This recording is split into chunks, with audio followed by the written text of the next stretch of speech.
so great when our dreams come true, but our dreams are only perfect in our heads. When we live our dreams, they are often messy and imperfect and not what we expect, but that doesn't mean that we should never go after them. Hi, I'm Carissa, a 30-something artist living in LA. You might be familiar with the starving artist myth. If you're not, I'll link a video here that you can check out to learn all about it. I'm here to show you that there's another way. You don't have to starve to make your art, so make yourself at home. Let me get you a snack. So I want to start with a little origin story regarding my own dreams of becoming a filmmaker. I've been fascinated by movies for as long as I can remember, and when I was a kid, I wanted to be an actress. Very specifically, a movie actress, because I thought the actors did all the work. It wasn't until I took a television production class in high school that I learned about everything else that went into making a movie. At first, you learn about all the flashy positions: writer, director, actor, producer, cinematographer, but there's a reason that the end credits of a movie could be upwards of 15 minutes long. That's because there's so many other positions and opportunities to be a part of the industry. There are many ways that you can apply your interests and live what you love without having to starve or live paycheck to paycheck. My first job in the industry was a tour guide at Warner Brothers. When I first moved to LA, I had no apartment, no job,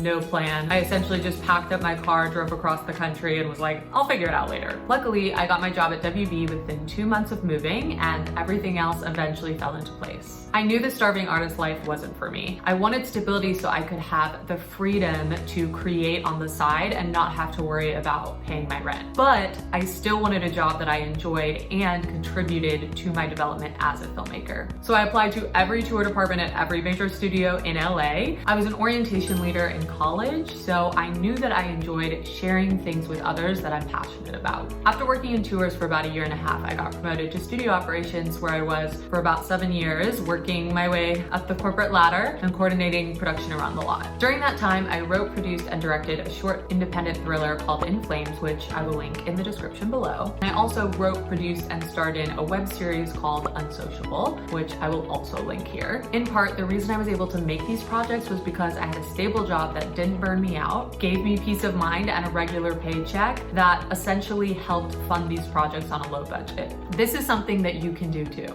no matter what you aspire to. Act, write, direct. What are the skills that come along with that? How can you apply those skills to a day job? Can you embrace the benefits of creating just as a hobby? If not, what is your plan to eventually make money off your art if you're not already? These are good questions to be thinking about. Just remember, it's the long game. Success does not happen overnight, no matter how much the media might fool us into thinking that it does. Let's do a little exercise together. Get a piece of paper and a writing utensil. It's okay to pause me. Go get your paper. Okay, so once you have your paper and your pen, let's get to work. Write an art form at the top. If you like multiple art forms, let's just pick one for now. So write that at the top of your paper. Draw a line down the center, creating 2 columns. So at the top of the first column, label it skills. Below that, we're gonna create a list of at least 5 skills, but the more the merrier, that are applicable to your art form. Let's use acting as an example to start. Some skills I've gained from this art form include public speaking, or how to engage and entertain people, listening, which comes in handy when you're in a scene with other actors, thinking on your feet, which comes a lot from my improv training, critical thinking, which comes from understanding a character's motivations, and empathy, often utilized when you're playing a character that's completely different from you as the actor and you have to walk a mile in their shoes. Label the second column jobs. Think of at least 5 jobs or even tasks that could use these skills. For acting, I might put leading a meeting, giving a presentation,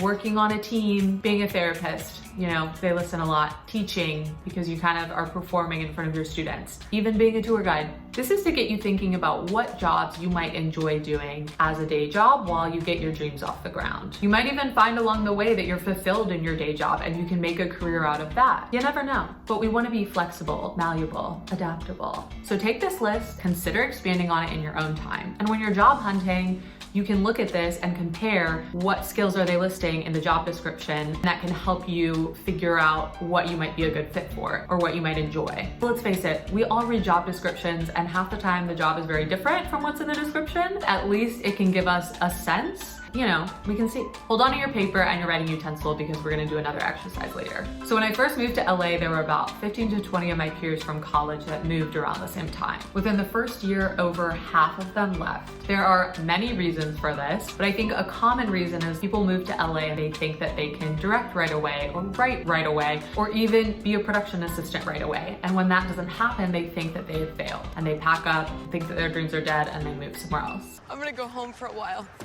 I'll come see you tomorrow. No, I'm going home. This is home. No, it's not anymore. Even I felt like I failed after working at a major movie studio for 10 years, but never getting an agent or my big break or one of my shorts into a major film festival, which is what I hoped for after college. Let me tell you and myself something very important. You haven't failed just because things didn't turn out how you expected. Let's just sit with that and let it sink in for a minute. And that's where being a well-fed artist comes in. Working my day job and making those projects, even if they didn't go anywhere of note, those were some of the best times in my life. I could look back and think, wow, I was working at an iconic studio full of so much film history, getting a regular paycheck, ample time off, a 401k, and funding my own projects on the side where I got to make all the creative decisions, collaborating with other friends and artists, and then we would just all sit around and watch what we made together. There are two key elements here. Be in it for the long game and learn your balance. Let's do another exercise. Flip over your piece of paper. This time we want it to be landscape and draw a horizontal line in the center. You're gonna label it in 3 spots with the following categories: stability, creativity, and effort. Stability can be defined as the quality, degree, or state of being stable. So this is gonna apply to your financial stability, as well as your emotional stability, just anything in your life that keeps you grounded. Creativity is the use of imagination or original ideas.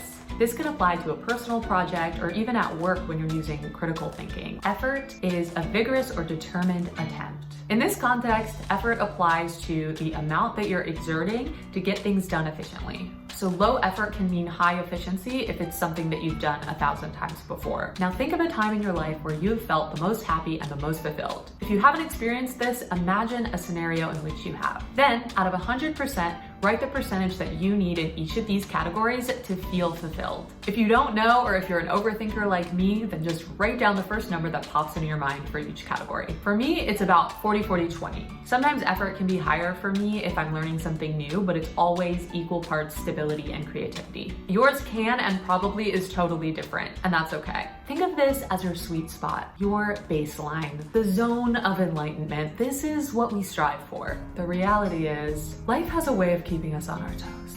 So understand that this sweet spot will often turn sour due to things that are just beyond your control. For example, when I'm putting in more effort than I have stability or creativity, I feel burnt out. And when I'm in a super stable spot, but I haven't been creating anything, I feel depressed. A lesson I'm still trying very hard to learn is that life cannot be in balance at all times. That's another one we should let sink in.